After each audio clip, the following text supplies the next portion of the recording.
Hello दोस्तों, welcome back to my YouTube channel. दोस्तों कैसे हो आप लोग। आज जन्माष्टमी का त्यौहार है। आज इसी त्यौहार में मैं वीडियो बनाने जा रहा हूं जो कि easy Hindi okay uniform civil code, ठीक है, 10 लाइंस। आपको इसके बारे में पता ही होगा, जो अभी देश में चर्चा चल रही है यूनिफॉर्म सिविल कोड के बारे में, क्योंकि यूनिफॉर्म सिविल कोड बहुत ज़रूरी है। इसलिए ज़रूरी है क्योंकि हमारे देश के हित के लिए। ठीक है, मैं शुरू करता हूँ। 10 लाइन से हैं।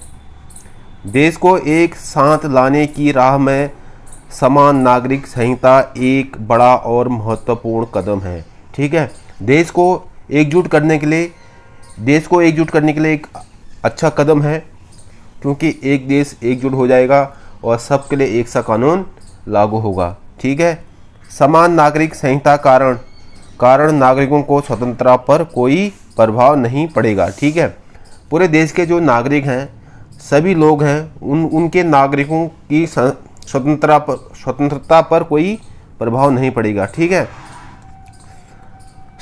समान नागरिक संहिता सभी प्रकार की लैंगिक असमानताओं को दूर करने में रीढ़ बनेगी। ठीक है, सभी देश में सभी असमानताएं हैं, वह एकजुट बन के रहेगा। ठीक है दोस्तों, संविधान इस संहिता में प्रतिगामी प्रथाओं को समाप्त कर सकता है। ठीक है, यह बहुत ज़रूरी है कि जो अलग अलग प्रथाएं चलती हैं हमारे देश में, यह प्रथाओं को समाप्त कर सकता है। यह बहुत अच्छा कदम है दोस्तों। भारत में गोवा एक ऐसा राज्य है जिसने इस कोड को सफलतापूर्वक स्थापित किया है। ठीक है, भारत में एक ऐसा राज्य है, केवल गोवा है, वहाँ क्या है, यूनिफॉर्म सिविल कोड लागू है। ठीक है दोस्तों, एक ही राज्य है। आपके नॉलेज के लिए पता होना चाहिए कि एक राज्य ऐसा है कि गोवा, जहाँ यूनिफॉर्म सिविल कोड लागू किया गया है। ठीक है, समान नागरिक संहिता के जरिए हम एक आधुनिक समाज का निर्माण कर सकते हैं। ठीक है, अगर ये पूरे देश में अगर ये लागू हो जाता है तो क्या होता है, समाज का निर्माण कर सकते हैं। ठीक है, एक समाज का एकजुट करके अच्छा निर्माण हो सकता है। ठीक है दोस्तों, ये चीज़ ध्यान रखना।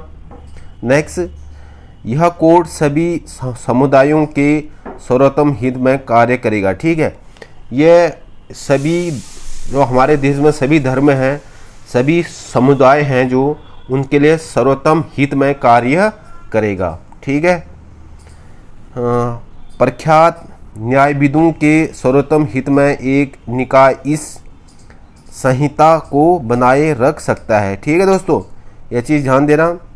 अगर देखा जाए तो इस संहिता का कार्यान्वयन देश में एक संवेदनशील विषय से कम नहीं है। ठीक है, अगर ये देखा जाए तो देश में यह विषय कम नहीं है, यह बहुत बड़ा हमारे देश के लिए अच्छा हो सकता है। ठीक है, इस यूनिफॉर्म सिविल कोड को लागू करने के लिए नागरिकों में जागरूकता और संवेदीकरण कार्यक्रमों की आवश्यकता बहुत ज़रूरी है। ठीक है, इस सिविल कोड के लिए क्या है, हमारे देश में नागरिकों के लिए क्या है, एकजुट होने की ज़रूरत है। ठीक है, इसको सभी लोग इसके लिए अपना योगदान दें। इस कार्यक्रम की आवश्यकता बहुत ज़रूरी है। ठीक है दोस्तों, यह है यूनिफॉर्म सिविल कोड।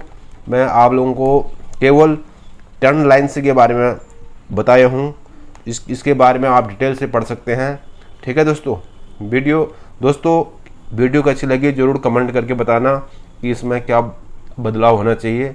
दोस्तों, अगर वीडियो अच्छी लगी तो लाइक कर देना, सब्सक्राइब कर देना और कमेंट कर देना। Thank you very much.